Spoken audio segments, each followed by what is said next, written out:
के सभी कार्यकर्ता मित्रों, आज हम लोग एक संवाद करेंगे कार्यकर्ता की जवाबदारी क्या होनी चाहिए। इस दृष्टि से मैं कुछ आपसे कहूंगा और आपको प्रश्न पूछने की भरपूर छूट है। हमारे भारत में कोई भी सामाजिक कार्य करने के पहले 2-3 बातों का ध्यान रखना बहुत आवश्यक है और प्रत्येक कार्यकर्ता को वो बात समझने की आवश्यकता है कि भारत जिस देश में हम काम करते हैं, जिस देश के समाज में हमें कुछ करना है और हमारा कुछ उद्देश्य है कि हमारा समाज व्यसन मुक्त होना चाहिए, इस काम को करने वाले कार्यकर्ताओं के क्या क्या गुण होने चाहिए, उस दृष्टि से मैं 2-3 बातें कहता हूँ। सबसे बड़ा गुण जो किसी भी कार्यकर्ता में होना चाहिए वो बहुत धैर्यशील होना चाहिए, धीरज उसमें बहुत होना चाहिए, क्योंकि जो कार्य करने के लिए आप निकले हैं ये जल्दी होने वाला नहीं है। अगर महाराष्ट्र राज्य को व्यसन मुक्त बनाना हो तो ये 2-5 वर्ष में नहीं होने वाला, 20-25 वर्ष लगेगा। अब 20-25 वर्ष क्यों लगेगा? उसका कारण है कि भारत में कोई भी काम जल्दी नहीं होता, शीघ्र नहीं होता। यहाँ हर कार्य धीरे धीरे धीरे धीरे होता है। क्यों? कारण क्या है? आप कहोगे यहाँ के मानस, यहाँ के मनुष्य आलसी हैं, इसलिए धीरे धीरे करते हैं। आलस से नहीं है, प्रकृति हमारी ऐसी। भारत की जो प्रकृति है ना, जो वातावरण है, पर्यावरण है, जो हमारा मौसम है, जलवायु है, वो ऐसी है कि धीरे कार्य करना ही हमारे लिए अच्छा है। क्यों? फिर कारण उसका, हमारे देश का वातावरण ऐसा है कि संपूर्ण 1 वर्ष कोई भी दिन सूर्य का प्रकाश रहता है। सूर्य का प्रकाश रहता है तो गर्मी रहती है। संपूर्ण 1 वर्ष कोई दिन आपने ऐसा देखा जब सूर्य प्रकाश ना हो? ये 1 वर्ष में कोई 1 या 2 दिन होता है, बाकी संपूर्ण वर्ष सूर्य का प्रकाश रहता है। सूर्य का प्रकाश हमको गर्मी देता है, तपन होती है उसमें, तो उसमें शरीर की बहुत सारी ऊर्जा खर्च होती है। सूर्य का प्रकाश जब हमारे शरीर पे पड़ता है ना, तो बाहर से वो गर्म करता है, अंदर से अपना शरीर भी गर्म करता है। दोनों का बहुत झगड़ा चलता है, अंदर की गर्मी, बाहर की गर्मी। और गर्मी का समय जब होता है तब तो और भी ज्यादा तकलीफ होती है। तो इसमें ऊर्जा बहुत खर्च होती है शरीर की। ठंडी के समय में जास्ती ऊर्जा खर्च नहीं होती, गर्मी में ऊर्जा जास्ती खर्च होती है, क्योंकि बाहर की जो गर्मी है अगर वो शरीर में प्रवेश कर गई तो हमारा जीवित रहना मुश्किल है। इसलिए शरीर के अंदर की जो व्यवस्था है, जिसको हम हमारे शरीर की प्रतिकारक शक्ति व्यवस्था कहते हैं, वो हमारे शरीर को अंदर से ठंडा रखने की कोशिश करने में बहुत ऊर्जा खर्च करती है। और ऊर्जा जास्ती खर्च होने से थकान जल्दी आती है। तो अगर हम कोई भी कार्य ज्यादा तेज करेंगे तो जल्दी थकेंगे, थक जाएंगे तो जीवन कम होता है, आयुष्य कम होता है। आपको मैं 1-2-3 उदाहरण से ये बात समझाता हूँ। आपको माहिती है भारत देश में पीटी उषा नाम की महिला है। क्या करती है वो? दौड़ती है। और कितना दौड़ती है? 100 मीटर, 200 मीटर, 400 मीटर। 400 मीटर माने 1 किलोमीटर से कम, उतना दौड़ती है, लेकिन बहुत तेज दौड़ती है। ये आपको माहिती है। 10 सेकंड में 100 मीटर दौड़ती है, 22 सेकंड में 200 मीटर दौड़ती है और लगभग 44 सेकंड में 400 मीटर दौड़ती है। लेकिन आपको माहिती है अभी वो रिटायर हो गई, संन्यास हो गया। उम्र कितनी है? मुश्किल से 35 वर्ष। 35 वर्ष की उम्र में संन्यास ले लिया। क्यों? शरीर थक गया। मात्र 35 वर्ष में शरीर थक गया। शरीर को तो 70 वर्ष चलना चाहिए, 80 वर्ष चलना चाहिए। हमारे भारत में जो सामान्य वय है वो 70-80 वर्ष है, तो पीटी उषा को 70-80 वर्ष चलना चाहिए। 35 वर्ष में संन्यास ले लिया, माने आधी उम्र में ही संन्यास ले लिया। क्यों? क्योंकि जीवन के पूर्वार्ध में बहुत ज्यादा तेज गति से जो दौड़ने का काम किया, शरीर की ऊर्जा उसमें चुक गई, मांसपेशियां शिथिल हो गई। अभी पीटी उषा क्या करती है? बच्चों को पढ़ाती है, अध्यापक हो गई है, केरल के एक स्कूल में पढ़ाती है। पहले खुद दौड़ती थी, गोल्ड मेडल लाती थी, सिल्वर मेडल लाती थी, लेकिन अभी तो रिटायर है, संन्यास्त है, अध्यापक है, बच्चों को पढ़ाती है, क्योंकि अभी वो दौड़ नहीं सकती। कारण क्या है? शरीर की क्षमता से ज्यादा कभी भी अगर आप काम करो तो शरीर थक जाता है, फिर उसके बाद नहीं चलता। और ये कहानी पीटी उषा की नहीं है, सभी की है। आपको माहिती है वो क्रिकेट पटु कपिल देव अभी क्रिकेट नहीं खेलता, रिटायर हो गया। कितनी वर्ष की उम्र में? 36 वर्ष की उम्र में रिटायर हुआ कपिल देव। क्यों? थक गया। इतना तेज बॉलिंग किया उसने, पूरा शरीर खलास हो। जवागल श्रीनाथ क्रिकेट पटु है, वो भी थक गया, 33 वर्ष की उम्र में संन्यास ले लिया। क्यों? बहुत तेज बॉलिंग किया, अब शरीर खलास हो गया। जितने भी क्रिकेट पटु, फुटबॉल पटु, हॉकी पटु, जिनको भागना बहुत पड़ता है, वो 35 वर्ष की उम्र में बेकार हो जाते हैं। शरीर काम नहीं करता। क्यों नहीं करता? क्योंकि उन्होंने इतना ज्यादा दौड़ा भागा कि शरीर की ऊर्जा जो रहनी चाहिए थी वो खलास हो गई। अब शरीर की ऊर्जा नहीं है, जीवन नहीं चल पाता। इसलिए क्यों? भारत का वातावरण ऐसा है, पर्यावरण ऐसा है, यहाँ तापमान इतना जास्ती है, गर्मी इतनी जास्ती है, 50 डिग्री सेंटीग्रेड हो जाता है। तो ऐसे पर्यावरण वातावरण में रहने वाले लोगों को सब काम धीरे धीरे धीरे धीरे करना चाहिए।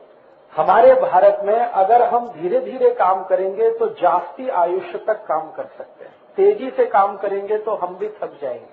तो भारत के पर्यावरण और वातावरण को ध्यान में रखकर हमें काम करने की आवश्यकता है। अब जरा हमारे पर्यावरण वातावरण की 2-3 माहिती। एक तो सतत सूर्य है, सूर्य जलाता है, सबको तपाता है, और सूर्य की तपन से बचने के लिए शरीर का बहुत कुछ खर्च हो जाता है। जब घाम निकलता है ना, पसीना, तो ऊर्जा खर्च होती है अंदर की, इसलिए पसीना बाहर निकलता है। खाने में जैसे किसी भोजन को पकाते हैं ना, चूल्हे में रख के आग जलाते हैं, आग से तपता है तो उसमें भी घाम निकलता है भोजन में, जिसको हम वाष्प कहते हैं। ऐसे ही शरीर में होता है, शरीर में भी सतत तपन जलन चलता रहता है। अगर हम ज्यादा तेज काम करेंगे तो ज्यादा अंदर से शरीर में ऊर्जा खर्च होगी, और ज्यादा ऊर्जा खर्च होगी तो थोड़े दिन में थक जाएंगे, आपको तो संन्यास होना पड़ेगा, रिटायरमेंट लेना पड़ेगा। तो जास्ती दिवस अगर काम करना है तो हड़ू हड़ू धीरे धीरे, तेजी से काम कुछ भी नहीं करना, नहीं तो थक जाएंगे। भारत के बारे में बहुत लोग कहते हैं यहाँ के शेतकरी आलसी, काम धीरे करते हैं। आलसी नहीं है, बहुत बुद्धिमंत है, अक्ल है उनको, इंटेलिजेंस है। क्योंकि भारत का वातावरण ऐसा नहीं है कि यहाँ तेजी से कुछ भी किया जाए। तेजी से करेंगे तो उनको भी 35 वर्ष में संन्यास होना पड़ेगा, रिटायर होना पड़ेगा, फिर खेती कौन करेगा। यूरोप के देश में, अमेरिका के देश में वातावरण बिल्कुल अलग है। वहाँ ठंडी बहुत जाती है, एक वर्ष में 9 महीने सतत ठंड होती है, सूर्य प्रकाश नहीं होता, तापमान 0 डिग्री और उससे नीचे होता है, 0 से भी नीचे। इस समय अमेरिका में तापमान 0 से नीचे 5 डिग्री है, -5 डिग्री इस समय, आज, कल, परसों, रोज। तो जहाँ तापमान बहुत कम होता है वहाँ सूर्य का प्रकाश नहीं होता, तो उनको तपन नहीं होती, तो उनकी ऊर्जा इतनी खर्च नहीं होती, वो तेजी से काम करें तो चलता है। इसलिए यूरोप के देशों में जो भी कुछ खोज हुई है ना, वो सभी तेज तेज तेज गति वाली है। जैसे फुटबॉल का खेल वो खेलते हैं क्योंकि उसमें तेजी है, हॉकी तेजी है, क्रिकेट तेजी है, लॉन टेनिस बहुत तेज खेल है, टेबल टेनिस बहुत तेजी है, बैडमिंटन बहुत तेजी है। तो वहाँ तेजी वाले खेल है, और सवेरे से शाम तक खेलो तो भी ज्यादा तकलीफ की स्थिति नहीं है, क्योंकि सूर्य का प्रकाश इतना जास्ती नहीं है। भारत के खेल धीमे धीमे खेलने वाले, स्लो, क्योंकि सूर्य का प्रकाश जास्ती। देखो दुनिया में सबसे बड़ा आविष्कार क्या है, सबसे बड़ी खोज क्या है, वो है पहिया, व्हील। सबसे पहले भारत में इसकी शोध हुई, व्हील की। लेकिन हमने व्हील से, पहिए से बड़द गाड़ा बनाया, बैलगाड़ी, और यूरोप के देशों ने मोटर गाड़ी बनाई। हमने बड़द गाड़ी क्यों बनाई? धीरे धीरे, हड़ू हड़ू, धीरे धीरे जाने का। उन्होंने मोटर गाड़ी क्यों बनाई? तेजी से जाने का, क्योंकि उनको वो परवड़ता है तेजी से जाना, हमको नहीं परवड़ता, इसलिए हम बड़द गाड़ी में धीरे धीरे जाते हैं। अभी हम कहेंगे देखो ये बड़द गाड़ा चलाता, कितना मूर्ख आदमी है। मूर्ख हम है, वो तो बहुत अकल वाला है, क्योंकि भारत की प्रकृति और भारत के पर्यावरण को ध्यान में रखकर वो धीरे धीरे बड़द गाड़ा चलाता है। अभी बड़द गाड़ा धीरे चलाओगे, जास्ती दिवस तक चलेगा, बैल भी काम करेंगे, उसको तेजी से दौड़ाओगे, 2-5 साल में बैल खलास हो जाएंगे, बड़द गाड़ा भी टूट जाएगा। तो भारत में कोई भी काम करना है तो धीरे होता है, इसलिए हर कार्यकर्ता को धैर्यशील होना बहुत आवश्यक है। यहाँ कुछ जल्दी नहीं होने वाला है। अगर आपकी ऐसी कल्पना है कि हम 2 साल में महाराष्ट्र में क्रांति कर देंगे, 10 साल में भारत में क्रांति, नहीं होने वाला। महात्मा गांधी जैसे आदमी को 35 वर्ष लगा क्रांति कर। आप तो महात्मा गांधी नहीं है, उसको 35 वर्ष, और महात्मा गांधी को 35 वर्ष तभी लगा जब ही लोकमान्य तिलक ने 20 वर्ष काम करके कार्यकर्ता उसको दिए। लोकमान्य तिलक का काम शुरू हुआ 1894 से और 1915 तक सतत काम किया, लगभग 20 वर्ष। 1,20,00,000 कार्यकर्ता जमा किए, वो महात्मा गांधी को दिए। तब महात्मा गांधी को और 35 वर्ष लगा। तो हमारी ताकत तो गांधी जी से भी कम है, लोकमान्य तिलक से भी कम है, तो हमको कितना वर्ष लगेगा। इसलिए दिमाग में कार्यकर्ता को एक बात हमेशा ध्यान रखने का कि भारत में कुछ भी जल्दी नहीं होगा, जो भी होगा धीरे धीरे होगा और धीरे धीरे होना है। इसलिए हमको भी व्यसन मुक्ति का काम जो करना है वो धीरे धीरे करना है, तेजी से नहीं करना, नहीं तो थक जाएंगे, हार जाएंगे, फिर आप गाली देंगे हमको फंसा दिया व्यसन मुक्त युवक संघ में, क्योंकि बहुत निराशा आती है। जो लोग तेजी से काम करते हैं ना 2-5 साल में निराश हो जाते हैं। वो कहते हैं अभी तो क्रांति हुई नहीं, अभी इस देश में कुछ नहीं हो सकता, फिर गाली देना शुरू कर देते हैं। इससे क्या होता है, अपना मन दुखी होता है, सामने वाला जो सुनता है उसका और ज्यादा दुखी होता है। तो इसलिए मेरा आपको सभी को पहला जो निवेदन है वो ये कि कार्यकर्ताओं को धैर्यशील होना, धीरजवान होना, समय के साथ चलने की ताकत रखने वाला होना, ये बहुत आवश्यक है। कुछ भी जल्दी नहीं होगा। आपको सीधा हिसाब बताता हूँ। 1857 में भारत में आजादी लाओ आंदोलन शुरू हुआ और 1947 में पूरा हुआ। 90 वर्ष लगे, जबकि उस आंदोलन को करने वाले 6,40,000 क्रांतिवीर थे। 6,40,000, आप तो नहीं है, तभी 90 वर्ष लगा। तो इसलिए आपको कार्य करना है तो ये मानकर करना है कि ये धीमे होगा, तेजी से नहीं होगा। ये तो पहला गुण, कार्यकर्ता को धैर्यशील होना, धीरजवान होना, ये बहुत आवश्यक है। अधीरता अगर आप में आई, जल्दबाजी आपने किया, आप अपना नुकसान करेंगे, संगठन का उससे भी ज्यादा नुकसान होगा। क्योंकि आप अधीर होके, निराश होके संगठन छोड़ के जाएंगे तो 10 लोगों को आप कहेंगे कुछ होने वाला नहीं है, सब अपने घर में बैठो, तो फिर तो कुछ नहीं होने वाला है। इसलिए कोई भी काम जल्दी करने का नहीं। और आपको ये समझने की आवश्यकता है कि भारत के जो पुराने लोग हैं उन्होंने हर काम धीरे करने के लिए बोला, सावकाश जा। क्यों ऐसा क्यों नहीं बोला, पटकन जा, लवकर जा, ऐसा नहीं, सावकाश, हड़ू हड़ू खाना, धीरे धीरे खाओ, तेजी से मत खाओ, जल्दी जल्दी नहीं। हर काम इस देश में धीमे है, धीमे चलो, धीमे बात करो, धीमे खाना खाओ, कुछ भी धीरे धीरे करो ताकि ऊर्जा ज्यादा खर्च ना हो। क्योंकि हमारी बहुत ऊर्जा सूर्य से लड़ने में खर्च होती है, बहुत ऊर्जा खर्च होती है, आपको माहिती नहीं। चिकित्सा विज्ञान का अगर आप अभ्यास करें तो आपको पता चलेगा एक दिवस में लगभग 1500 कैलोरी ऊर्जा तो सूर्य से लड़ने में खर्च हो जाती है और एक दिवस में 2300 कैलोरी की जरूरत पड़ती है। तो दुप्पट ऊर्जा की हमको जरूरत पड़ती है, एक सूर्य से लड़ने में, दूसरा अपना जीवन चलाए। अब ये सूर्य को तो बंद नहीं कर सकते नहीं, तो अपने को बदल करना ये होशियारी है, ये इंटेलिजेंसी है। तो अपने को बदल करना माने धीरे काम करने की आदत डालना, वो तो बहुत आवश्यक है। जल्दी कुछ भी नहीं करना।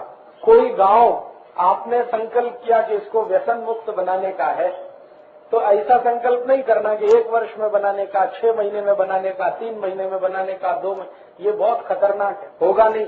आपने संकल्प ले लिया कि 1 वर्ष में व्यसन मुक्त बनाएंगे, नहीं होने वाला। क्योंकि जिनको व्यसन मुक्त बनाना वो धीमे धीमे करने वाले हैं। पहले आप बोलोगे, कहेंगे हाँ सोचेंगे, व्यसन नहीं करना, 1 बार सुनेंगे, 2 बार सुनेंगे, 10 बार सुनेंगे, 20 बार, फिर 50 बार सुनने के बाद कहेंगे हाँ 1 दिन के लिए व्यसन बंद करूंगा, हाँ 1 ही दिन के लिए बंद करूंगा, फिर थोड़े दिन बाद 2 दिन के लिए करूंगा, फिर 3 दिन, फिर होते होते 1 बरस 2 बरस लगेगा, तभी संपूर्ण व्यसन मुक्त होगा। एक व्यक्ति को इतना समय लगेगा तो संपूर्ण गांव जल्दी नहीं होने वाला।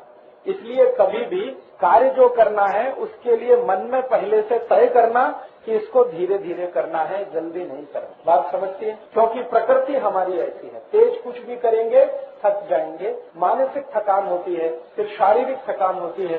शारीरिक थकान का तो कुछ इलाज भी हो जाता है, मानसिक थकान का नहीं होता। और मानसिक थकान होने के बाद बहुत निराशा आती है, और इतनी निराशा आती है, मैं आपको नाम लेके बताऊं, गोविंद राघव खैरनार, माहिती है?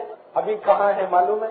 मुंबई में है, घर में है, और सिर्फ सो के बैठते और बोलते हैं कि भारत खलास हो गया, अभी कुछ नहीं हो सकता, इस भारत कुछ नहीं हो सकता। हमारा एक दोस्त अभी उनका इंटरव्यू लेने गया था और मराठी न्यूज़पेपर सकाळ में और उसमें छपा भी है, आपको सुनकर ताज्जुब होगा कि जो इंटरव्यू लेने वाला था वो खैरनार जी को दिलासा दे रहा था, धीरज बता रहा था, और खैरनार जी का हाल बिल्कुल मानसिक पागलपन का हो गया है। उनको एक बीमारी हो गई, उसका नाम है सिजोफ्रेनिया। अभी इसका इलाज नहीं है, और ये बीमारी हर उस व्यक्ति को होती है जो जल्दी जल्दी जल्दी जल्दी कुछ भी करना चाहता है। वो सोचते थे कि 2 साल में भारत में क्रांति कर दूंगा, 5 साल में क्रांति हो जाएगी, 10 साल में क्रांति हो जाएगी। अभी भारत में तो क्रांति हुई नहीं। गोविंद राघव खैरनार जी मानसिक रूप से पागल हो गए और पूरा दिवस घर में बंद रहते हैं, रात भर घर में बंद रहते हैं, बाहर जाना बंद, किसी को मिलना बंद, कहीं भी जाना बंद, ये स्थिति आई है। अभी गोविंद राघव खैरनार को ये हो सकता है तो आपको भी हो सकता है। इसलिए जल्दी नहीं करना कभी भी। निराशा आती है,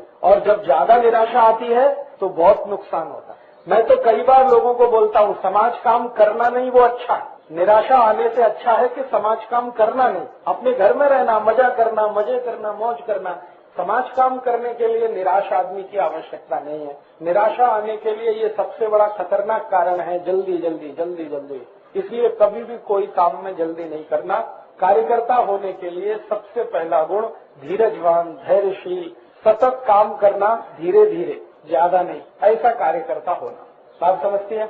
अभी दूसरा गुण कि हम धीमे काम करेंगे तो दिन में हमारे पास 24 तास हैं, ठीक है, इसका नियोजन करना है। 24 तास का नियोजन कैसे करें? 24 तास का नियोजन में कम से कम 8 तास झोंक, हाँ, कम से कम 8 तास। अगर आप कुछ मेहनत का काम करते हैं, कुछ भी जिसमें शरीर की ऊर्जा खर्च होती है, खेती तो सबसे मेहनत का काम, तो अगर आप खेत में काम करते हैं, मजूरी करते हैं, कुछ भी करते हैं, 8 तास झोंक बहुत आवश्यक है। क्योंकि दिवस में जितनी ऊर्जा खर्च हुई है ये वापस 8 तास में ही मिलती है। मेरे जैसे लोग आदमी को 6 तास झोंक आवश्यक, क्योंकि मैं कुछ शरीर से काम नहीं करता, थोड़ा दिमाग से करता हूँ बस।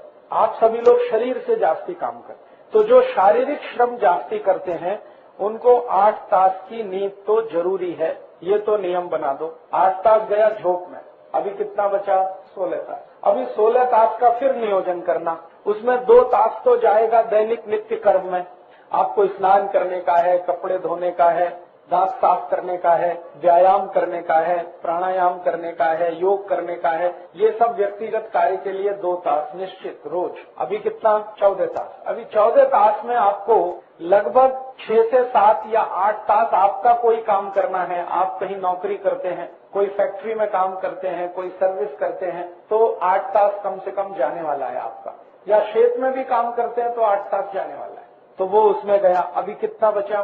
6 तास। अभी 6 तास में से 2-3 तास रोज घर के बहुत सारे काम रहते हैं। अभी घर के छोटे छोटे काम हैं, जैसे गेहूं का आटा नहीं है, उसको पिसा के लाना, सब्जी नहीं है, भाजी खरीद के लाना, तेल खत्म हो गया, उसको लेके आना, मसाला नहीं है घर में, वो लेके आना, घर का कुछ दीवार टूटा है तो उसको ठीक करना। ये 2-3 तास तो जाने वाला है उसमें, वो तो नियमित रूप से जाने वाला है। या आप पिता हैं, माने बाप बन गए हैं, तो कोई छोटा बेटा है या बेटी है, उसके साथ 2-3 तास आपका जाने ही वाला है, और वो बहुत आवश्यक है। क्यों आवश्यक है ये बाद में बताऊंगा। तो आपको समाज कार्य करने के लिए जास्ती से जास्ती 2 तास मिलेगा रोज, उतना ही करना, इससे जास्ती नहीं। दिवस में 2 तास समाज के लिए। मैं तो बोलता हूँ 1 ही तास करना। 1 तास देश के लिए, 23 तास अपने लिए। देश के लिए, समाज के लिए रोज का 1 तास न्यूनतम, जास्ती से जास्ती 2 तास। माने दिवस में जितना भी समय है उसमें व्यसन मुक्ति का कार्य 2 तास से जास्ती कभी करना नहीं, कितना भी जरूरी कार्य। अभी रोज का 2 तास तो जोड़ना शुरू करो।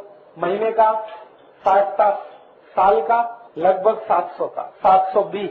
तो 720 तास के दिवस बना लो। 24 तास का एक दिवस होता है, तो लगभग साल में 30 दिन आपको व्यसन मुक्ति का कार्य करना है या समाज कार्य करना। 30 दिन, साल में 30 दिन, साल में 365 दिवस में 30 दिन आपको ये कार्य करना है, इससे जास्ती करना नहीं। अब वो 30 दिन में शिविर कितना होता है ये देखो। हर साल में एक शिविर तो होता है, 7 दिवस का 7 दिवस, तो 30 दिन में 7 दिन ये गया। अभी कितना? 23 दिन। 23 दिन आपको काम करना है आपके गांव में। फिर कभी कभी एक वर्ष में 2 दिन ये भी चला गया, कल और आज का शिविर, तो 21 दिवस काम। तो इसमें क्या होगा, आपके जीवन में तनाव नहीं आएगा। और अगर आप इसको ऐसा सोच के चलेंगे कि रोज 5-6 घंटे काम करना है या पूरा दिवस काम करना है, तो बहुत तनाव आने वाला है। आजकल मैंने देखा है एक फैशन हुआ इस देश में, समाज काम करने वाले लोगों ने संस्था बना के सरकार से फंड्स लेके काम करना शुरू किया। उनको एनजीओ कहते हैं, नॉन गवर्नमेंट ऑर्गेनाइजेशन, और वो कहते हैं हम फुल टाइमर है, फुल टाइमर। बहुत खतरनाक शब्द है ये, फुल टाइमर।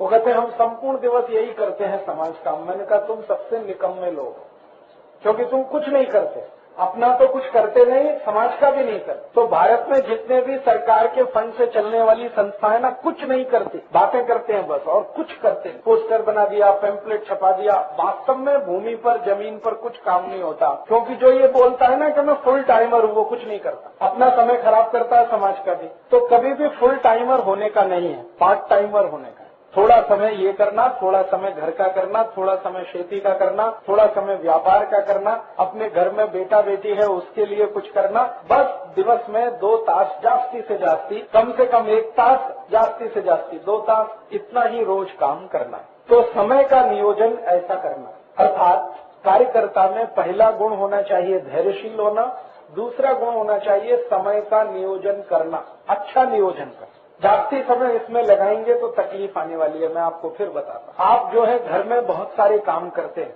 ठीक है, पूजा करते हैं, ध्यान करते हैं, ईश्वर की वंदना करते हैं, लेकिन वो भी कितना, आधा तास, 1 तास, 1.5 तास, 2 तास, ऐसा थोड़ी 6 तास बैठ के।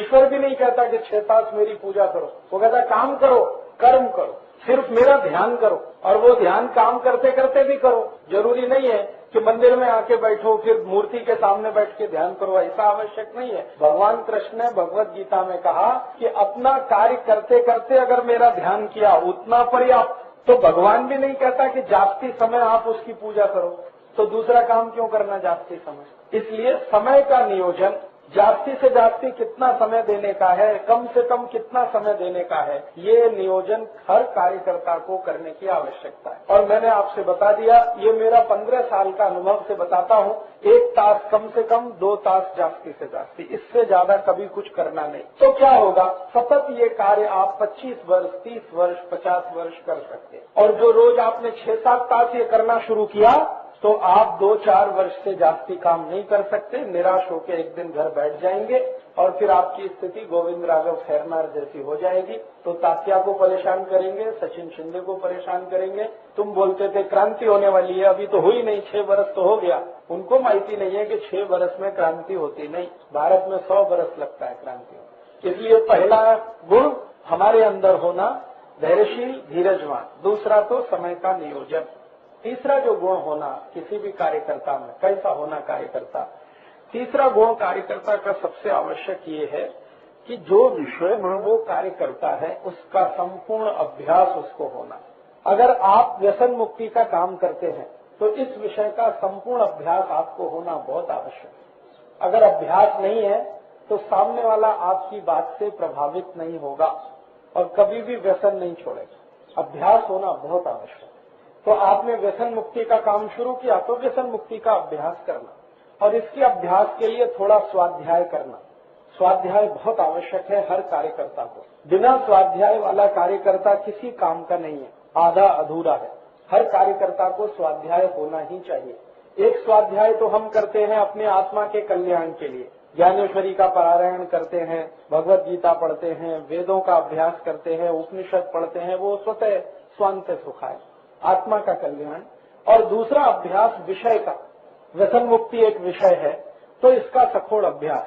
और मान लो हम अगर सेंद्रिय खेती करें तो उसका सखोड़ अभ्यास, स्वदेशी की बात करें तो सखोड़ अभ्यास, कुछ भी विषय में काम कर रहे हैं तो उसका अभ्यास होना बहुत आवश्यक। तो आप जो व्यसन मुक्ति का काम करते हैं इसमें आपको अभ्यास करना बहुत आवश्यक। अब इसके अभ्यास के लिए आपको थोड़ा प्रयास करना चाहिए कि व्यसन से संबंधित जो भी साहित्य कहीं मिले वो पढ़ना।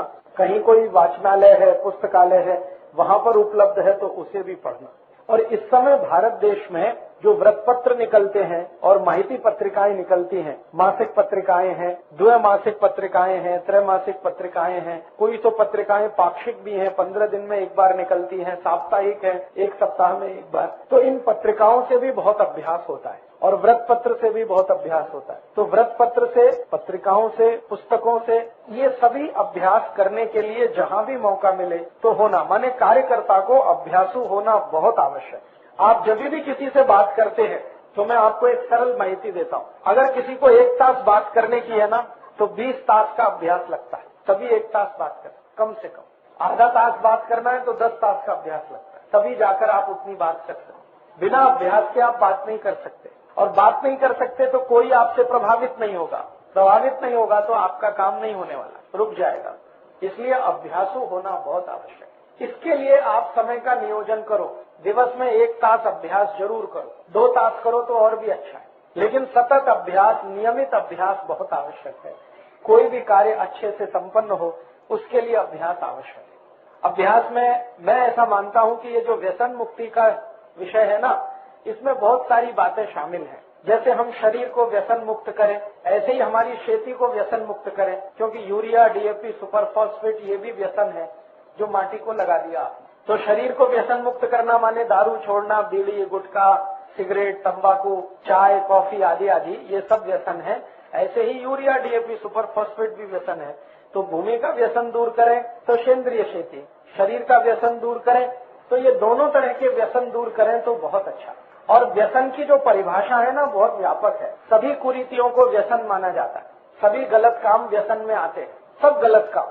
सिर्फ दारू पीना ही व्यसन नहीं है, जुगाड़ खेलना भी व्यसन है, झूठ बोलना भी व्यसन है, वैश्यावृत्ति करना भी व्यसन है। कुछ भी गलत काम जो आप कर रहे हैं जिसको समाज की सहमति नहीं है, वो सब व्यसन है। तो व्यसन मुक्त अगर करना है तो सभी कुरीतियों को, सभी गलत कामों को खत्म करने की स्थिति बनानी पड़े। तो उस दृष्टि से जब आप अभ्यास करेंगे तो संपूर्ण समाज की हर बुराई आपको दूर करनी है, ऐसी स्थिति आएगी आपके सामने। लेकिन उसकी शुरुआत आप सबसे आसानी से कर सकते हैं कि किसी व्यक्ति को दारू छुड़ा दिया, ये 1 कदम, बीड़ी सिगरेट छोड़ा 2 कदम, कॉफी चाय छोड़ा 3रा कदम, गुटखा आदि छोड़ा 4था कदम, धीरे धीरे उसने जुगाड़ खेलना बंद किया 5वां कदम, पाप करना बंद किया 6ठा कदम, व्यभिचार करना बंद किया 7वां कदम। एक एक करके आगे बढ़ेगा। जब वो ऐसा व्यक्ति हो जाएगा जो कुछ भी गलत काम नहीं करता, तभी वो व्यसन मुक्त होगा।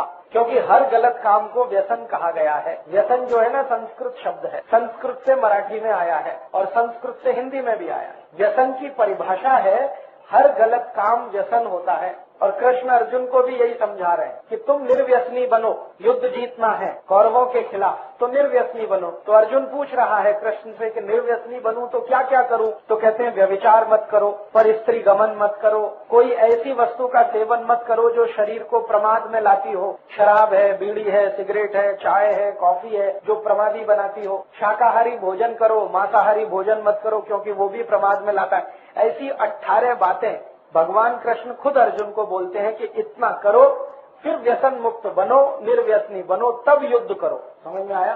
तो व्यसन मुक्त होना तो बहुत बड़ा काम है। सिर्फ इतना नहीं कि दारू छोड़ दिया व्यसन मुक्त हो गए, इतना नहीं है। बीड़ी सिगरेट छोड़ दिया व्यसन मुक्त नहीं। झूठ बोलना बंद किया क्या? पाप करना बंद किया क्या? जुगाड़ खेलना बंद किया क्या? खेत में यूरिया डीएपी डालना बंद किया क्या? टीवी सिनेमा देखना बंद किया क्या? इतना सब किया तो व्यसन मुक्त आप बनेंगे, फिर दूसरा बनेगा। तो पहले अपने को देखो, क्या क्या अभी तक छोड़ा है आपने। आप सब व्यसन मुक्त के कार्यकर्ता हैं, आप तो ढूंढो ना क्या क्या किया आपने, कितने काम कर पाए अभी तक। दारू छोड़ी है सबने, बीड़ी सिगरेट छोड़ी है, गुटखा मावा छोड़ा है, ठीक है, और क्या छोड़ा? चाय कॉफी छोड़ी है, पक्का? हाँ। और झूठ बोलना छोड़ा है? नहीं। देखिए, व्यसन भी 2 होते हैं, एक तो तन का और एक मन का। तन का व्यसन तो यह है दारू, बीड़ी, गुटखा, जुगार, पान, मावा, सिगरेट, शराब, कॉफी, चाय, ये सभी तन का व्यसन है। मन का व्यसन झूठ बोलना, चोरी करना, किसी को भी मूर्ख बनाना, हाँ, और मूर्ख बना के किसी से लूट लेना, तो ये सभी मन के व्यसन है। गाली देना, दुर्व्यवहार करना, किसी को मारपीट करना, किसी को गुस्सा करना, ये सभी मन के व्यसन है। पर स्त्री गमन करना, किसी की बहन बेटियों को गलत नजर से देखना, ये सब मन के व्यसन है। तो तन का व्यसन तो दूर होता है बहुत आसानी से, 1 बरस लगेगा, 2 बरस लगेगा। मन का व्यसन दूर होने में समय लगता है। तो व्यसन मुक्त हम हुए हैं अभी तन से, हाँ, मन से नहीं हुए हैं। मन से कब होंगे? जब आप झूठ बिल्कुल नहीं बोलेंगे किसी भी बात में, चाहे वो बड़ी हो या छोटी हो। असत्य का सहारा नहीं लेंगे, जो भी कहेंगे सत्य कहेंगे। जैसे मान लीजिए आपने शिविर में संकल्प किया कि हम गांव-गांव जाएंगे 50 लोगों को माहिती देंगे व्यसन मुक्ति की, और माहिती 25 को दिया, तो फिर झूठ बोल के ये नहीं कहना कि हमने 50 को दिया, 25 को दिया तो 25 को दिया। और ये भी हो सकता है किसी को माहिती नहीं दिया, घर में बैठ के सो गया या टीवी देखा या सिनेमा, तो भी बोलना कि मैंने किसी को माहिती नहीं दिया, अभी आगे दूंगा। उसमें ये झूठ बोलने की जरूरत नहीं है। मैं 100 घर में गया, मैं 500 घर में गया, तो मैं हिसाब जोड़ूंगा ये 500 घर में गया तो अभी तक ये गांव बदलता क्यों नहीं। कभी कभी मैं किसी को पूछता हूँ कितने घर में गए, तो वो बोलते हैं 1000 घर में, तब तो क्रांति हो जानी चाहिए, नहीं होती तो इसका माने तुम गए नहीं, लेकिन झूठ बोल दिया। वो झूठ बोलना फिर धीरे धीरे आदत बन जाता है। आदत बनता है ना, तो हर समय फिर झूठ बोलने का दिल करता है और उससे आप फंसते चले जाते हैं। तो ये मन का व्यसन भी दूर होना बहुत आवश्यक है। तन का व्यसन तो बहुत आसान है, 2-4 साल में हम दूर कर पाते हैं।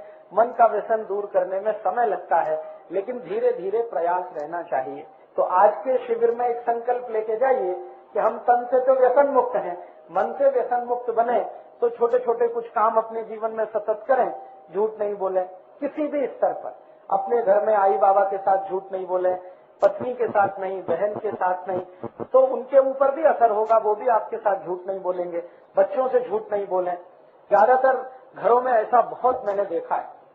मैं किसी के घर में गया और कोई व्यक्ति मुझसे मिलना नहीं चाहता, उसका बेटा आगे बोलेगा बाबा घर में नहीं, तो मैं पूछ रहा कभी आएंगे, तो कहता बाबा से पूछ के बताता हूँ अभी। वो अंदर गया बाबा को पूछने के, वो पूछ के कभी आएंगे। मैं समझ गया बाबा घर में है, लेकिन बच्चे को बोल दिया कि जाके बोलो बाबा घर में नहीं।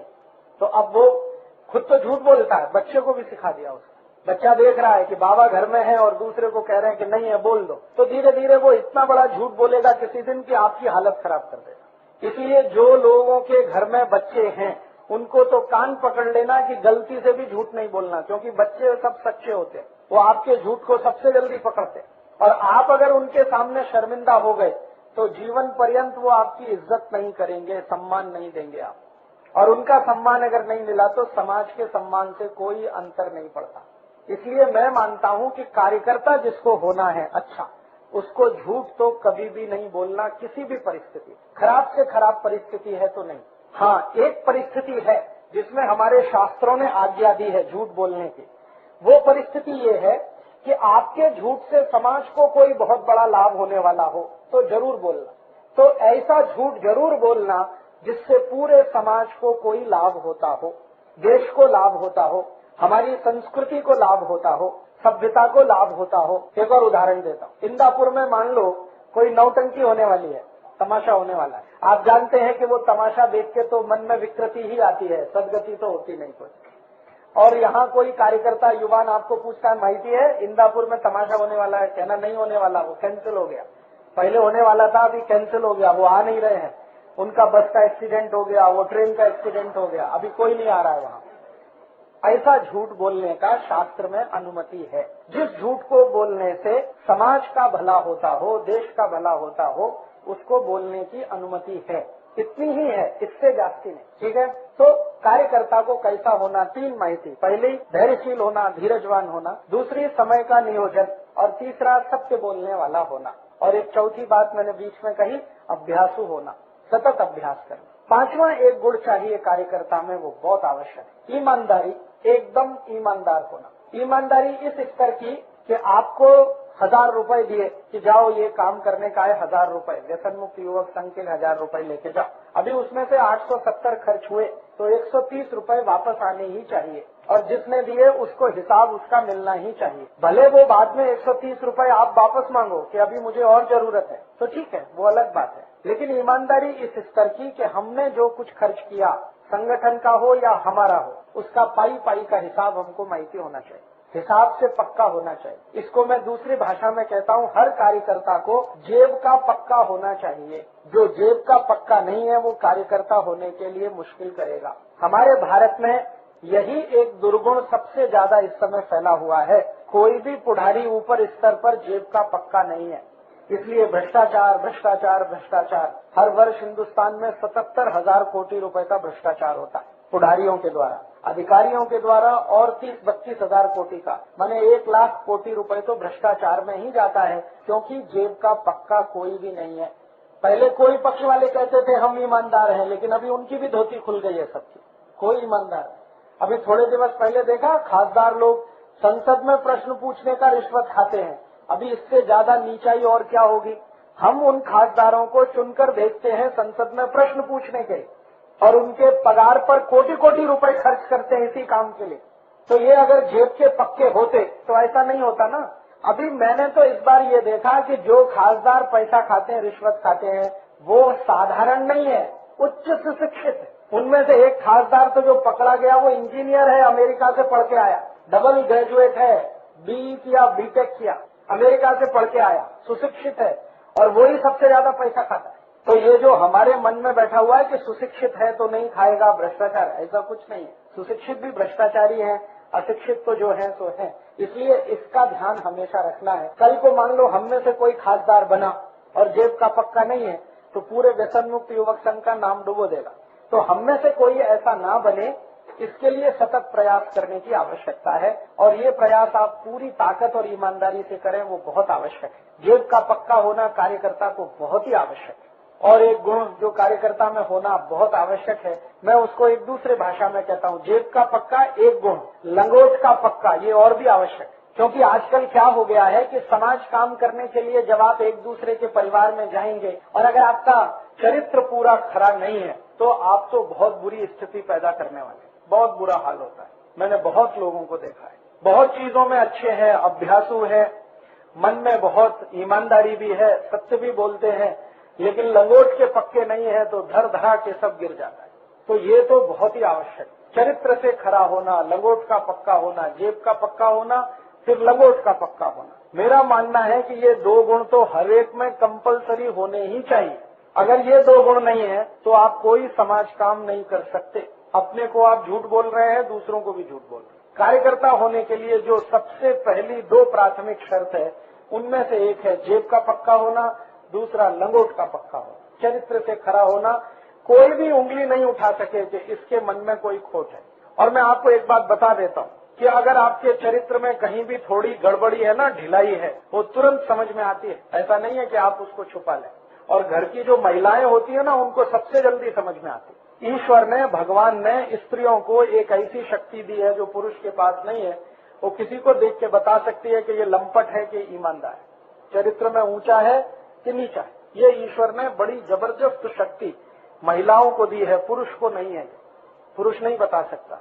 महिलाएं तो आंखें में देखकर बता देगी कि ये आदमी खराब है, चरित्र का अच्छा नहीं। मेरी आई मुझे बताती है, मेरे घर में बहुत लोग आते हैं मुझे मिलने के लिए, हमारा दरवाजा हमेशा खुला, कोई कोई दिन तो 100 लोग आ जाते। मेरी आई सबको देख के बताती है ये आदमी बराबर नहीं है, अगली बार ये आना नहीं चाहिए घर में। और फिर मैं जब देखता हूँ, चेक करता हूँ तो वो बात बराबर खरी निकलती। उसकी आंखों में एक्सरे मशीन फिट है। तो एक बार मैंने मेरी आई को पूछा तुमको कैसे समझता है, तो उसने कहा ये सब आई को समझता है। और आप जब व्यसन मुक्ति का काम करेंगे तो परिवारों से संपर्क तो आने ही वाला है, घरों से संपर्क तो आने ही वाला है, और घरों में महिलाएं तो होती ही हैं, उनकी नजरों से आप बच नहीं सकते। इसलिए अपने मन में कहीं भी थोड़ी भी कहीं कमजोरी है तो पहले उसको ठीक करो, उसके बाद किसी के घर में प्रवेश करो। नहीं तो कल को कोई शिकायत आई तो काम तो एक बाजू में रह जाएगा, जिंदगी आपकी उसी शिकायत को दूर करने में निकल जाएगी। इसलिए हमें दो स्तर पर बहुत पक्का होने की जरूरत है कार्यकर्ताओं को। एक तो जेब से पक्का होना, दूसरा लंगोट से पक्का होना। ये दो गुण तो सबसे पहले चाहिए, बाकी बाद में आए तो चलेगा। अभ्यासु होना बाद में होगा तो चलेगा। आप मान लो आज अभ्यासु नहीं है, 2 साल बाद हो जाएंगे, 3 साल बाद हो जाएंगे, सतत सुनते सुनते अभ्यास हो जाएगा, वो चलेगा। 5 साल बाद भी अभ्यासु हो तो चलेगा। मैं तो कई बार ये कहता हूँ जीवन पर्यंत नहीं हो पाए तो भी चलेगा, लेकिन जेब का पक्का पहले हो जाओ, लंगोट के पक्के पहले हो जाओ, अभ्यासु बाद में भी हो तो चल जाए। समय का नियोजन नहीं कर पाते तो भी चल जाए, धैर्यशील नहीं रह पाते तो भी चल जाए। लेकिन ये दो चीजें तो एकदम ऐसी हैं जो तत्काल होनी चाहिए, और उसके लिए आपको थोड़ा अपने स्तर पर काम करने की जरूरत है। लंगोट का पक्का होने के लिए मैंने एक बार और भी कहा था पिछली बार शिविर में, वो फिर दोहराता हूँ कि आपके मन में व्यसन ना आए, किसी को भी देखकर आपके मन में व्यसन ना आए, ऐसी कुछ स्थिति बनाने के लिए थोड़ा प्रयास करने की जरूरत है। और वो हो जाता है, कोई भी कर सकता है इसको। एक तो मैंने पहले बताया था, याद है किसी को? क्या बताया था एक बार पिछले शिविर में? प्राणायाम बताया, याद है ना? तो सतत 5-7 मिनट प्राणायाम किया करो, और 3-4 प्राणायाम बहुत आवश्यक है। अपने शरीर की वासना को नियंत्रण में रखने के लिए 3-4 प्राणायाम बहुत आवश्यक। उनमें से एक प्राणायाम है जिसका नाम है कपालभाति, दूसरा है अनुलोम विलोम, तीसरा है भस्त्रिका, चौथा है भ्रामरी। ये 4 प्राणायाम अगर रोज किए तो बहुत अच्छा है। कपालभाति माने तेजी से सांस बाहर निकालना, और जब निकालेंगे तो जाएगी भी, वो तो स्वाभाविक। अनुलोम विलोम माने एक तरफ की नाक बंद करके पूरी सांस निकालना, फिर भरना, दूसरे से निकालना, फिर भरना थी, ये तो अनुलोम। भ्रामरी तो ये बंद करके जैसे भोरा घूम ऐसे करता है वो। तो कपालभाति, अनुलोम विलोम, भ्रामरी और भस्त्रिका, सिर्फ सांस को फेंकना तो अपने से अंदर जाए, वो बस। ये 4 प्राणायाम तो जरूर करना, भले 5 मिनट कर। इससे मन, बुद्धि, शरीर तीनों पवित्र रहते। मन में वासना नहीं आएगी तो लंगोट से पक्के रहेंगे, ठीक है। और 1-2 काम कर सकते हैं। हळद का जास्ती उपयोग करना, किसी भी वासना को ठीक करने में हळद सबसे अच्छी औषधि है। दूध पीना तो हळद डाल के पीना, भाजी में हळद लेना, और अभी ताजा हळद आती है ना तो भोजन के साथ खाना। हळद का ताजा रस 1 चम्मच रोज सुबह लेना। जिनको भी अपनी वासना पर संयम नहीं है, मन में कुविचार आते हैं, गलत विचार आते हैं, उनके लिए है। जिनको है उनको आवश्यकता नहीं। तो ये स्थिति आपकी बनेगी तो आप कुछ बड़ा समाज काम कर सकेंगे। और मैं ऐसा बोलता हूं कि भले आप कुछ समाज काम नहीं कर सकें, लेकिन समाज के लिए आदर्श जरूर बन जाएंगे कि देखो वो एक कार्यकर्ता है। ऐसा कार्यकर्ता होना, भले क्रांति हो या ना हो, लेकिन आप आदर्श बन जाएंगे अपने समाज, और आपके ऐसे आदर्श दूसरे भी बन जाएंगे। तो हमें कार्यकर्ता होने के लिए कुछ प्राथमिक जो शर्तें हैं वो इस तरह की हैं, जो करें तो बहुत अच्छा है। एक और शर्त है, बहुत अच्छा कार्यकर्ता अगर होना है तो सतत कोशिश ये करना कि आप जो विषय लेके काम करते हैं, इस विषय से इतर कोई भी मदद की जरूरत समाज को लगती है तो उसके लिए खड़े रहना हमेशा। अभी व्यसन मुक्ति का काम करते हैं वो तो ठीक है, लेकिन कभी पूर आया और आप बोलोगे ये तो मेरा काम नहीं है, पूर आया वो तो कोई और का काम है, तो नहीं चलने वाला। पूर आया तो व्यसन मुक्ति का सब काम छोड़कर पूर की मदद के लिए लोगों के साथ खड़े होना, या कहीं आग लग गई गांव में तो सभी काम छोड़कर उसके लिए प्रयास करना, या तो कुछ महामारी फैल गई, कल्पना करो, तो उस महामारी के लिए लोगों की मदद करना, औषध उपलब्ध कराना, उनको डॉक्टर के पास लेके जाना, डॉक्टर को वहां लेके आना, जो भी मदद लगती है वो करना। या गांव में मान लो कोई पीक है और उस पर जबरदस्त जंतु आया, कीट आ गया, अभी क्या करें, तो गांव वालों की मदद करना कि भाई इसको ऐसे करो, ऐसे करो, ऐसे करो। वो समय अपने विषय की बात ही नहीं करना। जब भी समाज को आपकी मदद की जरूरत है तो सभी कार्य छोड़कर मदद के लिए उपस्थित रहना। जैसे अभी एक कत्ल खाना खुलता है सोलापुर में, तो व्यसन मुक्ति का काम तो नहीं है, लेकिन वो कत्ल खाना बंद होना ही चाहिए। इसके लिए अगर हम ताकत लगाएंगे तो कल को कत्ल खाना बंद कराने वाले जो लोग, जिनका वही विषय है, वो आपके साथ आएंगे। तो जब भी समाज को आपकी मदद की आवश्यकता पड़े तो आप उस मदद के लिए तैयार रहना, ये बहुत आवश्यक है। आज ये नहीं हो पा रहा है।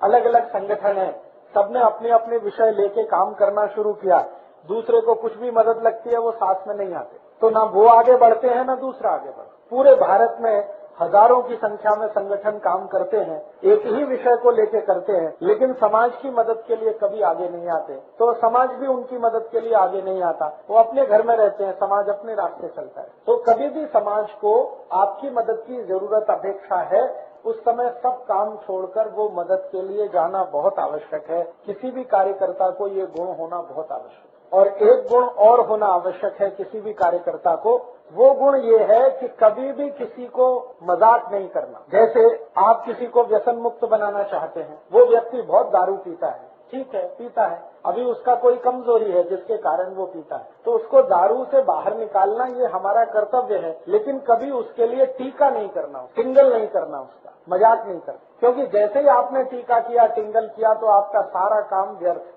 उसको ये मान के कोशिश करना कि इसको कोई बहुत बड़ी कमजोरी है शरीर में। देखिए व्यसन जब आता है ना शरीर में, तो शरीर की कमजोरी से आता है, दुर्गुण वो नहीं है। बहुत लोग कहते हैं कि ये व्यसन करता है इसलिए इसमें गुण कम है, गुण की कमी नहीं होती है, वो व्यक्ति को शरीर में कुछ कमजोरी आती है। कमजोरी क्या आती है? सभी व्यक्ति के शरीर में कुछ रसायन होते हैं, कुछ धातुएं होती हैं, उनमें से कोई 1-2 रसायन कम हो गए, कोई 1-2 धातुएं कम हो गई, तो व्यक्ति दारू पीना शुरू कर देगा, बीड़ी पीना, सिगरेट पीना, मावा खाना शुरू कर देगा। वो सामान्य रूप से मैंने जो शोध किया है वो ये कि सभी दारू पीने वाले लोगों के शरीर में एक केमिकल, एक रसायन की बहुत कमी आ जाती है। वो रसायन का नाम है सल्फर।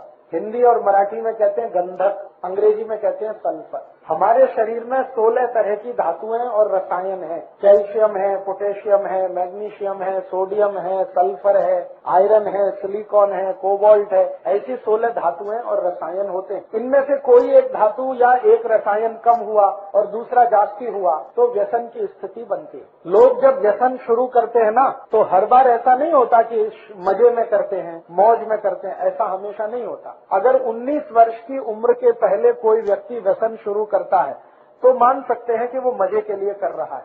उसके बाद की उम्र का कोई व्यक्ति अगर व्यसन शुरू करता है तो जानने की कोशिश करो, कोई एक रसायन शरीर में बहुत कम होगा और जब तक उस रसायन की पूर्ति नहीं होगी तब तक वो व्यसन मुक्त भी नहीं हो। उसमें होगा क्या, शुरू में आपने उसको समझाया, 1-2 दिवस समझ गया, फिर कोई दिन चुपके से जाके पी के आएगा, आपको बताएगा भी नहीं। और फिर आपको पता चला, आप बोलोगे यार तुमने फिर पी लिया, तो उसने कहा क्या करूं, मन नहीं मानता, शरीर नहीं मानता। वो मन मानता इसलिए नहीं है कि वो दारू के मदद से उसको वो रसायन की तात्कालिक पूर्ति होती है, शरीर उसकी मांग करता है।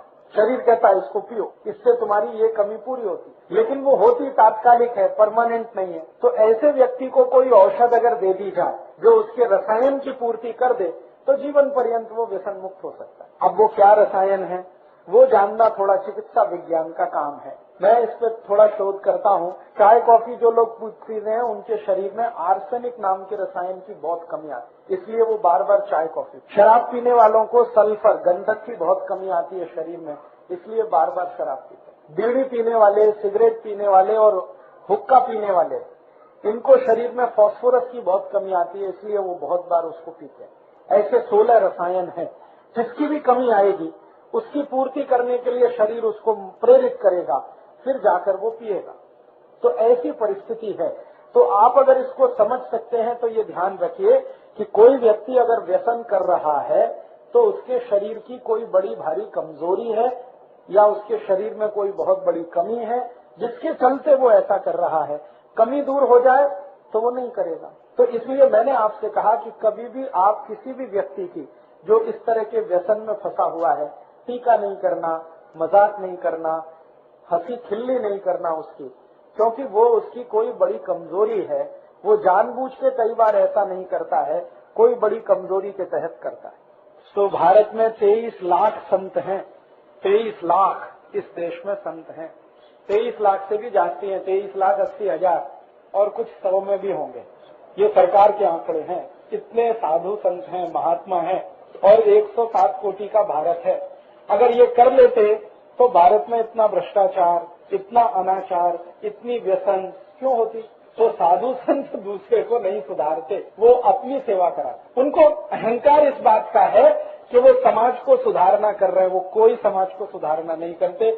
ये बात मैंने बहुत बड़े बड़े संतों को कही है उनके मुंह पर कि आप तो अपनी सेवा करा रहे हैं, आपको अहंकार है कि आप समाज के लिए कर रहे हैं। समाज आपके लिए कर रहा है, आप समाज के लिए कुछ नहीं करते। तो आप में से किसी को साधु होने का नहीं है, ध्यान रखना है। संत भी होने का नहीं है, संत और साधु कहलाने की भी जरूरत नहीं है। हम सामाजिक कार्यकर्ता हैं और हमारा स्थान बहुत ऊंचा है, क्योंकि हम समाज में रहते हुए कोशिश कर रहे हैं समाज को मदद करने की, अपना भी कल्याण कर रहे हैं दूसरे का। और ये जो साधु संत होते हैं वो हिमालय में चले जाते हैं, वो अपनी तपस्या करके अपना कल्याण करते हैं, देश का नहीं। तो इसलिए मैंने आपको कहा कि अगर आपने घर बनाया है, परिवार बनाया है, पत्नी है, बच्चे हैं, तो कभी भी ध्यान में ये नहीं लाना कि छोड़ के जाने का। कोई कुछ नहीं कर पाता। मैंने बड़े बड़े संतों को देखा है जिन्होंने घर छोड़ दिया, वो और परेशान है। हाँ, तो मैं कहता हूँ नहीं छोड़ते तो अच्छा था, क्योंकि इधर से भी गए उधर से भी गए, दोनों तरफ से गए। तो इसलिए मैं आपको ये कहता हूँ कि आपने घर बसाया, परिवार बसाया, घर संसार चलाते हैं, दुकान चलाते हैं, बिजनेस करते हैं, धंधा करते हैं, सर्विस करते हैं, खेती करते, जो करते हैं वो ईमानदारी से करते करते ये करने का है।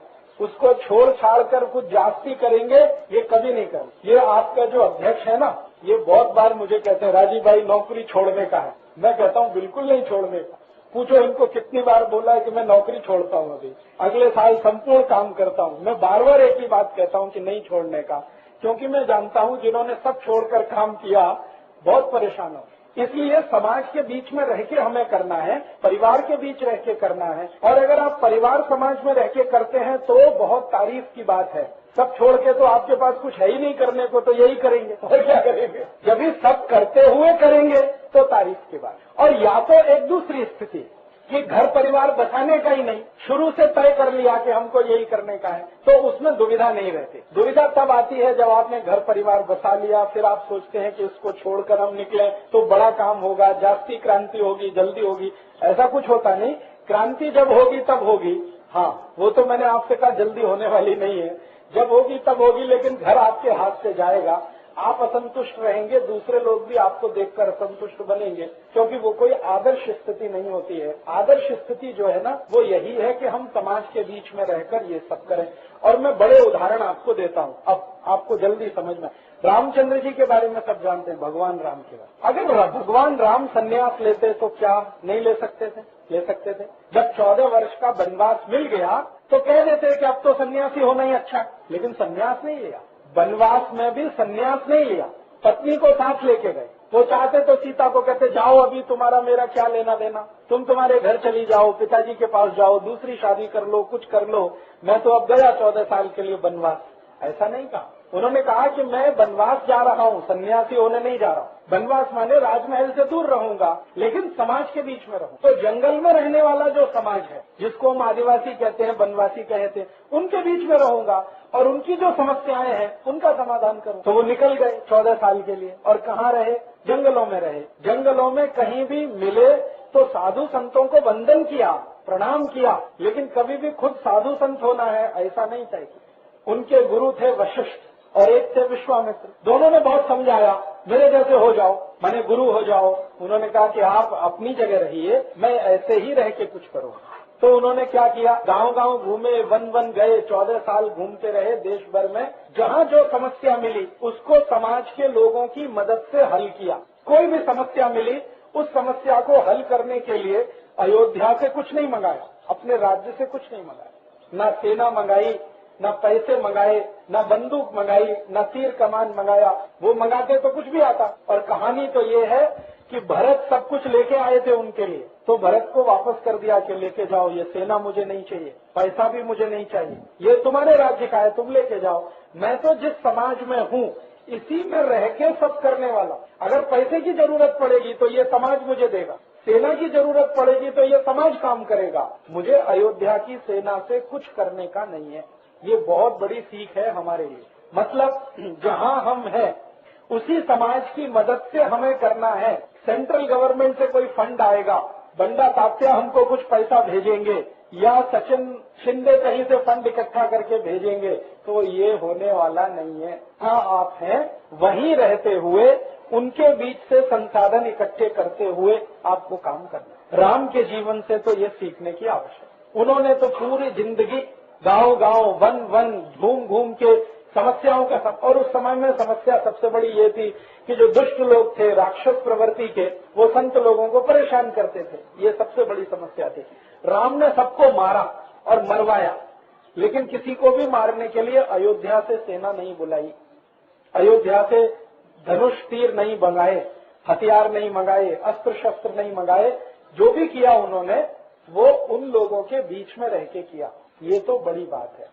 समाज के बीच में रहकर समाज का काम करो तो उसमें से रास्ते निकलते हैं और उद्देश्य पूर्ति होती है। समाज छोड़कर अगर निकल गए तो कोई समाज काम आप नहीं कर सकते। आप अपना काम जरूर करवाएंगे समाज से। मैंने कहा आप अपनी सेवा कराएंगे, समाज की सेवा आप नहीं कर पाएंगे। तो ये तो बहुत आवश्यक गुण है।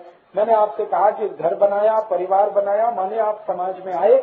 अब समाज के साथ रह के ही आपको करना है, उसी में ठीक से नियोजन करना है। भगवान राम चाहते तो सीता को छोड़ के चले जाते और कहते मुझे यही करना है, अब छोड़ो। हम तो उनसे सीखे। 14 साल रखा साथ में, दुख हुआ, सुख हुआ, तकलीफ हुई, जो भी हुई, लेकिन वो साथ में रहकर ही सब किया उन्होंने। आप भी अपने मन में से ये निकाल देना कभी भी, क्योंकि कभी कभी कुछ कार्यकर्ता मुझे खत लिख देते और फोन भी कर देते हैं, राजीव भाई घर छोड़ दूं क्या, घर में पटता नहीं, बीवी मना करती है, मैं ये करना चाहता हूँ, झगड़ा होता है, अभी क्या करने का। तो मैं उसको कहता हूँ कि व्यसन मुक्ति का काम बंद करने का, पहले घर का काम करने। क्योंकि जो बताया है घर, तो पहले उसको चलाना। जब भी ठीक से घर का काम होने लगेगा तो व्यसन मुक्ति का भी होने लगेगा। घर छोड़ के, परिवार छोड़ के, आई बाबा को छोड़ के, पत्नी बच्चों को छोड़कर कुछ करना हो, ये तो बिल्कुल सोचने का नहीं। फिर अभी कुछ कार्यकर्ताओं ने मुझे बार बार पूछना शुरू किया, गुरुकुल कभी बनता है? अभी ठीक है, बनता है, हम बच्चों को छोड़ के लग जाएंगे। मैंने कहा बहुत खतरनाक काम है, बहुत खतरनाक है।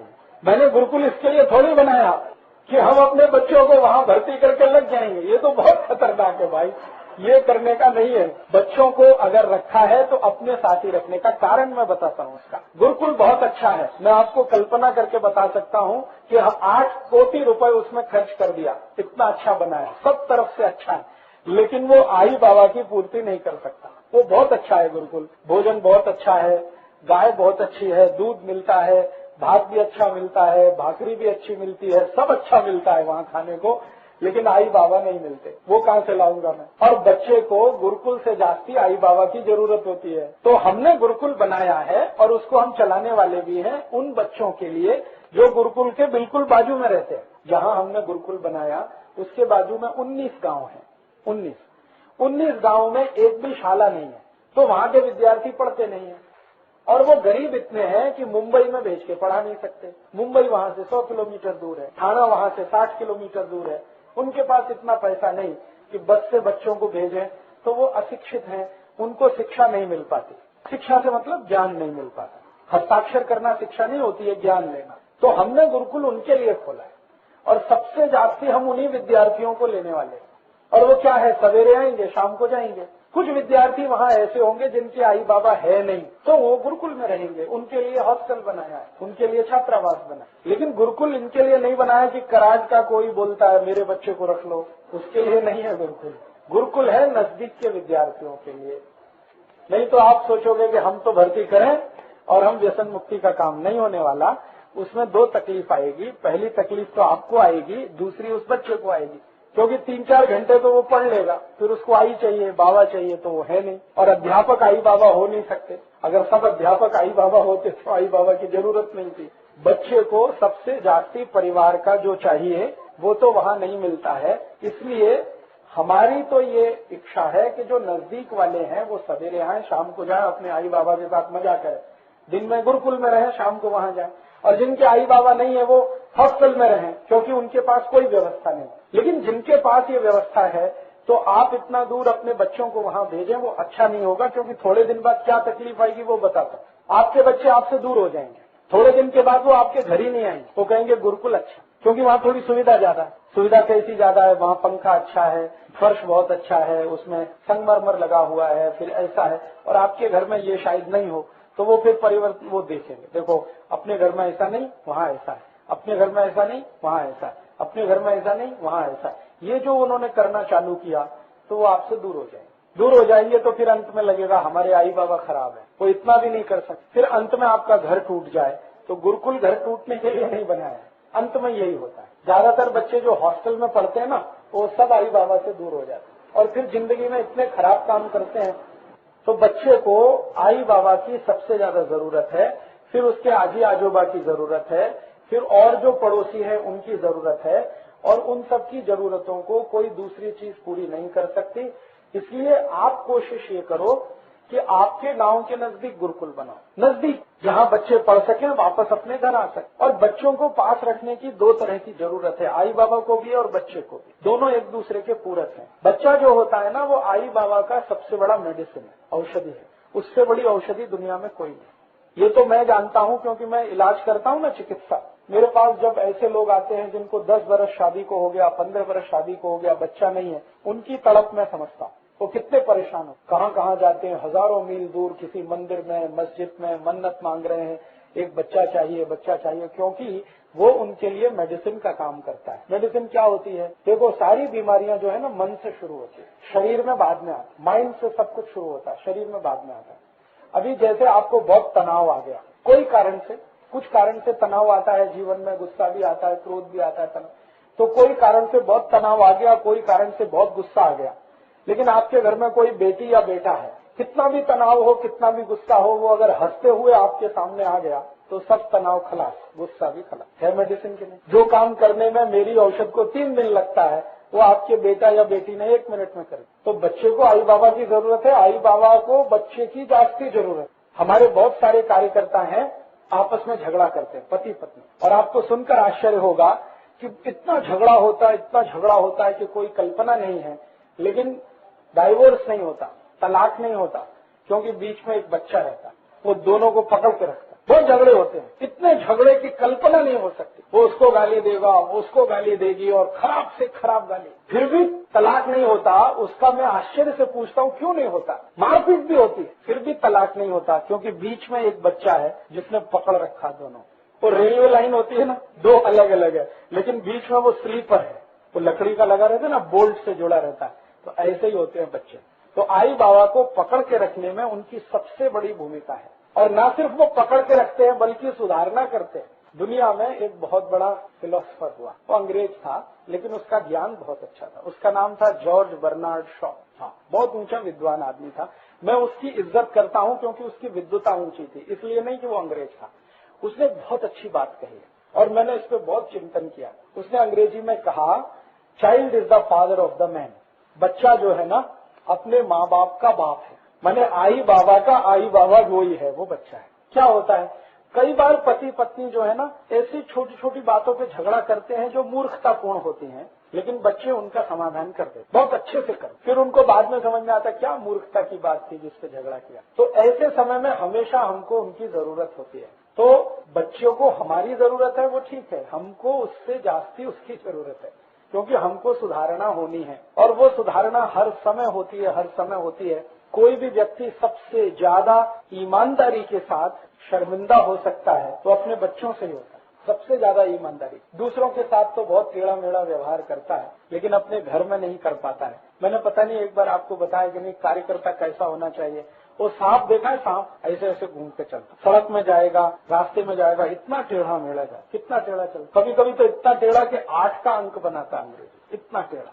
लेकिन अपने घर में घुसता है तो एकदम सीधा जाता है कि नहीं, देखा है कि नहीं? बिल्कुल ऐसा ही चाहिए कार्यकर्ता। घर के बाहर कितना भी टेढ़ा मेढ़ा चले, लेकिन घर में घुसे तो एकदम सीधा चाहिए, तभी वो सच्चा कार्यकर्ता है। सीधा चाहिए माने उसके घर में जो आई बाबा हैं, बेटे बेटी हैं, पति पत्नी है, उसके साथ एकदम उसको सीधा होना चाहिए। ये सांप से सीखने की जरूरत है। ये जो प्रकृति है ना, इसमें जो भी पशु पक्षी है ना, इन सबसे सीखने को मिलता है। तो सांप जो सबसे खतरनाक हम मानते हैं, उससे भी ये सीखने को मिलता है कि घर में जाओ तो बिल्कुल सीधे, वहाँ कुछ टेढ़ा मेढ़ा नहीं करना, क्योंकि घर में कम से कम 2 लोग ऐसे हैं जिनके सामने तुम्हारा टेढ़ा मेढ़ा चलेगा नहीं। एक तुम्हारी आई और तुम्हारी पत्नी, दोनों के सामने टेढ़ा मेढ़ा नहीं चलता। हाँ, और उसके पीछे बहुत गहरा विज्ञान है कि यही 2 ऐसे व्यक्ति हैं, एक आई और पत्नी, जिसने आपको बहुत बार बिल्कुल नंगे देखा है और आप उसके साथ कुछ छुपा नहीं सकते। इसलिए ये कहा गया है कि घर में जाओ तो बिल्कुल सीधे जाओ, बाहर कुछ थोड़ा टेढ़ा मेढ़ा हो गया तो चलेगा, घर में नहीं।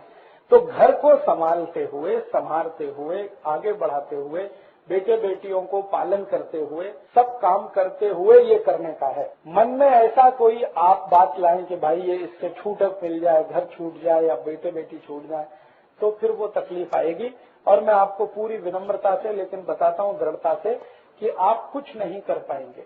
मैंने ऐसे बहुत लोग देखे हैं, बहुत लोग, 1-2 की बात नहीं करता, हजारों की बात करता, बहुत बहुत तेजस्वी, बहुत तपस्वी, बहुत धैर्यशील, क्षमाशील, बहुत अभ्यासु, लेकिन यहाँ एक फ्रंट पे कमजोर, जीवन पर्यंत कुछ नहीं कर पाए और अंत में उनको शून्य ही हाथ में लगा। तो ये शून्य आपके हाथ में आए भविष्य में, ऐसा होना नहीं। तो इसके लिए सब काम करते हुए नियोजन के साथ समयबद्ध होकर आपको ये करने का है। तो ये कार्यकर्ता होने की कुछ विशेषताएं हैं जो मैंने आपसे बताई।